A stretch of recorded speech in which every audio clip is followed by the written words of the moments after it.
सभी स्टूडेंट्स को नमस्कार बेटा। और इस वीडियो में हम लोग डिस्कस करेंगे सोशलॉजी के ही एक और इम्पोर्टेंट टॉपिक। देखिए, ये सिर्फ सोशलॉजी का नहीं है। जिन सब्जेक्ट में रिसर्च मेथोडोलॉजी चलता है या स्टैटिस्टिक्स चलता है, वह सब जगह ये समान रूप से उपयोगी है। सिर्फ कोटा यूनिवर्सिटी के लिए नहीं, सब जगह पे। चूँकि फ़िलहाल मेरी जो स्टूडेंट्स हैं बेसिकली वो कोटा यूनिवर्सिटी से बिलोंग करते हैं, तो उनके लिए ये मैं बना रहा हूँ। बाकी स्टूडेंट्स के लिए ओपन अप है ही, तो they also can learn it. यहाँ पर मेरा यहाँ पर उद्देश्य रहेगा कि हम लोग बहुत संक्षेप में चीज़ों को डिस्कस करें। जो सिलेबस में दिया हुआ है उसके हिसाब से मैं प्राथमिक और द्वितीयक आंकड़ों की बात करूँगा इस वीडियो में, प्राइमरी एंड सेकेंडरी डाटा। तो दोनों क्या होते हैं, दोनों के स्रोत क्या है और दोनों में अंतर क्या है, इस चीज़ को लेकर के हम लोग डिस्कस करेंगे। और मैं उम्मीद ये करूंगा कि इस वीडियो के बेसिस पर हम लोग काफ़ी हद तक इस क्वेश्चन को सॉल्व करने में सहायक होंगे और एग्जाम में ये क्वेश्चन जरूर आएगा। चाहे ये क्वेश्चन कितने भी अंकों का आए, लेकिन ये क्वेश्चन एग्जाम में निश्चित तौर पर आएगा। अब मैं बहुत दावे के साथ कह सकता हूँ इस चीज़ को। तो आप लोग इस वीडियो को देखें, नोट करके रखें पॉइंट्स को, और अच्छे अंक लाने के लिए भी आप लोगों को ये प्रयास मेरे हिसाब में करना चाहिए। पहले मैं मतलब समझा देता हूं। देखिए, प्राथमिक यानी प्राइमरी डाटा क्या होते हैं, प्राथमिक आंकड़े। अंतर मैं बहुत अच्छे से स्पष्ट कर दूंगा। प्राथमिक आंकड़े यानी प्राइमरी डाटा, देखिए वे आंकड़े जो अनुसंधानकर्ता द्वारा यानी रिसर्चर के द्वारा, इस शब्द का प्रयोग जरूर करें आप लोग, अनुसंधानकर्ता द्वारा, रिसर्चर के द्वारा, शोधार्थी के द्वारा पहली बार इकट्ठे किए जाते हैं ना, मौलिक रूप से, मूल रूप से, वो होते हैं क्या, प्राथमिक आंकड़े, प्राइमरी डाटा। और वे आंकड़े जो पूर्व में प्रकाशित है, ये समझने के लिए बता रहा हूं मैं, जो पूर्व में प्रकाशित आंकड़े होते हैं उनको हम लोग बोलते हैं सेकेंडरी डाटा। सेकेंडरी डाटा यानी द्वितीयक आंकड़े।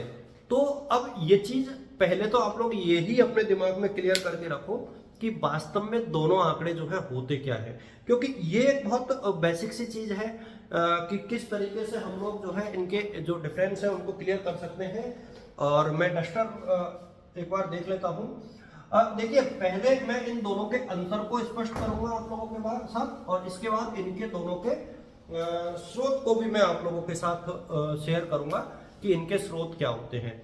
देखिए, प्राथमिक और द्वितीयक आंकड़ों में अंतर क्या है, ये आप लोगों को थोड़ा सा ध्यान रखना चाहिए, क्योंकि एग्जाम के हिसाब से, एग्जाम के पॉइंट ऑफ व्यू से ये काफी इंपॉर्टेंट बन जाता है। तो इसके लिए दो तरीके हैं आप लोगों के पास लिखने के, मैं अपनी तरफ से जो सजेस्ट करूंगा।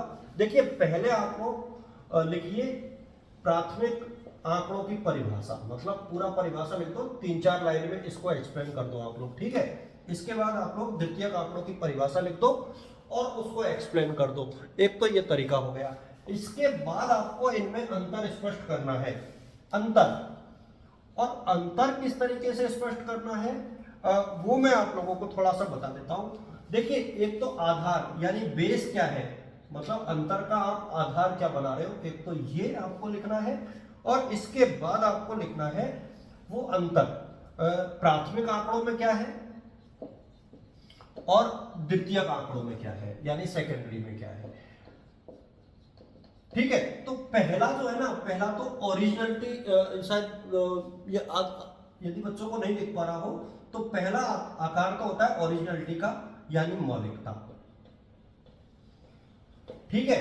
तो ये मौलिक होते हैं, ये नहीं होते हैं, ये आपको लिखना है। यहाँ पर मैं ये निशान सिर्फ इसलिए लगा रहा हूं क्योंकि हमारा टाइम बचे।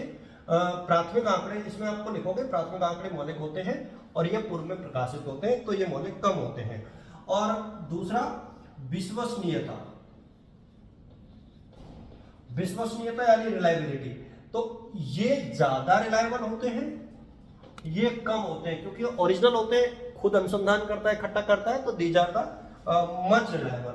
फिर इनके बात करें हम लोग इनके नेचर की, नेचर यानी प्रकृति, तो या स्वरूप, तो जो स्वरूप होता है इनका, जो फॉर्म होता है, वो ये न्यू होते हैं और ये ओल्ड होते हैं, यानी पूर्व, क्योंकि पहले से प्रकाशित है तो ये नए होते हैं, ये पुराने होते हैं।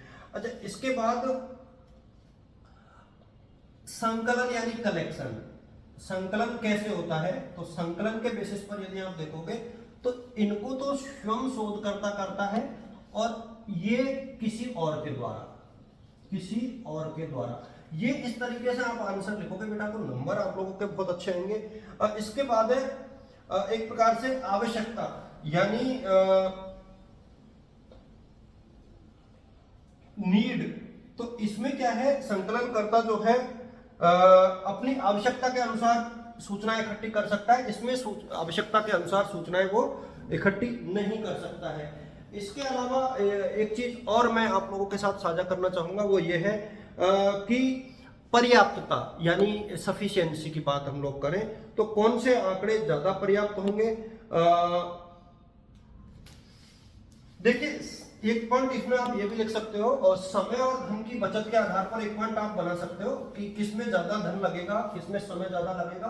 तो समय और धन तो ऑब्वियसली इसमें ज्यादा लगेगा, इसमें कम लगेगा, क्योंकि इसमें आपको खुद को इकट्ठा करना है तो इसमें ज्यादा टाइम लगेगा, ज्यादा समय लगेगा, ज्यादा एनर्जी लगेगी, ज्यादा मनी लगेगा। तो ये सारी चीजें इसमें आएंगी। तो ये कुछ चीजें हैं, इसके बेसिस पर हम लोग जो है इनके अंतर को स्पष्ट कर सकते हैं। एक चीज और है, मेरे हिसाब में जो है आप लोग इसमें लिख सकते हो कि जो प्राथमिक आंकड़े होते हैं वो छोटे क्षेत्र के लिए, यानी एरिया वाइज हम लोग बात करें तो छोटे क्षेत्र के लिए प्राथमिक आंकड़े उचित होते हैं, क्योंकि वहां पर हम लोग जा सकते हैं और सूचना इकट्ठी कर सकते हैं, लेकिन बड़े क्षेत्र के लिए ये उतने उपयोगी नहीं होते हैं। अब मैं बहुत संक्षेप में एक चीज और आप लोग के साथ फटाफट साझा कर देता हूँ। एक तो क्या, आज कोटा में मौसम बहुत खराब है, हो सकता है कि मौसम के कारण आपको इलेक्ट्रिसिटी का इशू आए या हम लोग नहीं शेयर कर पाए। इसके बाद हम लोग अगला जो टॉपिक आज शेयर करूंगा वो मैं सैंपलिंग का करूंगा और बहुत इंपॉर्टेंट है, प्रतिदर्श का। एक क्वेश्चन 20 नंबर का जरूर आएगा, ये वाला क्वेश्चन भी 10 नंबर का आप लोगों के 100% आने वाला है।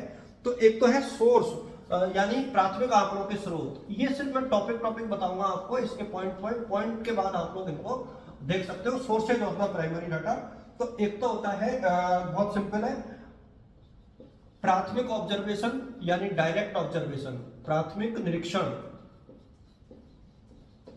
ठीक है, या अवलोकन, तो प्राइमरी ऑब्जर्वेशन।